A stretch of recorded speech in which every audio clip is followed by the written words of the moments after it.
I will say कि आपका जो रिदम बना हुआ है, आपका जो स्टडी टेबल पे बैठ के पढ़ने की हैबिट बनी है, उसको कंटिन्यू रखिए और मल्टीपल रिवीजन कीजिए। समझ में? एक चीज और मैं ऐड करना चाहूंगा, आप क्या करें, मल्टीपल रिवीजन। एक बार पढ़ लिया, सारे फॉर्मूले देख लिए, हाँ, फिर उसके वापस से शॉर्ट नोट्स जो आपके पास हैं, या फिर एक बार वापस से नोट्स से, जब आप सेकंड टाइम जाते हो तो टाइम कम लगता है, तीसरी बार जाते हो तो सर और कम लगता है। समझ में आएगी नहीं? समझ में? तो मल्टीपल रिवीजन करनी है। और जिसको रिवीजन करने का तरीका मेरे ख्याल से समझ में आता है, नोट्स खोल के बैठो, लाइन बाय लाइन मन में बोलते हुए पढ़ते जाओ। अच्छा, ये फॉर्मूला ये होता है, फॉर्मूला लिख लिख के देखो, अगर कोई डिफिकल्ट फॉर्मूला है तो। फिर कॉन्सेप्ट देखो, कॉन्सेप्ट अगर आपको नहीं समझ में आता है, आपको लगता है कि इस कॉन्सेप्ट में लैग कर रहा हूँ, क्या बात लिखी हुई है, फटाफट जाइए उस वीडियो पर और उस वीडियो का वही पार्ट फटाफट सुन लीजिए। तो this is the way of revising, और रिवाइज करना स्टार्ट कीजिए प्लीज। इंपॉर्टेंट क्वेश्चंस की लिस्ट, इंपॉर्टेंट टॉपिक्स की लिस्ट आप तक ऑलरेडी पहुंचा दी गई है, वो अभी भी वैलिड है। तो सारी चीजें आपके पास है, उसी प्रेफरेंस ऑर्डर में ब्लॉक भी आपको बना के दिखाए थे।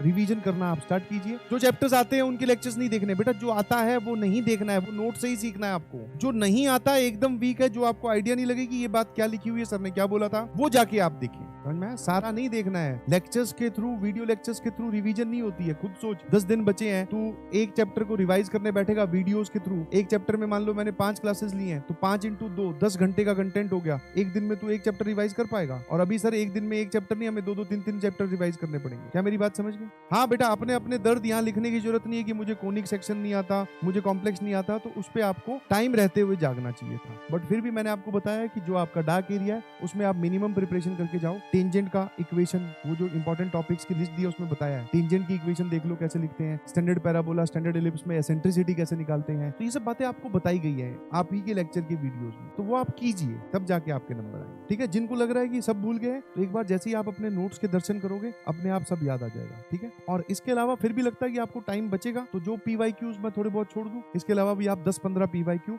पर चैप्टर आप और कर लीजिएगा। ठीक है? ताकि ये कॉन्फिडेंस आए।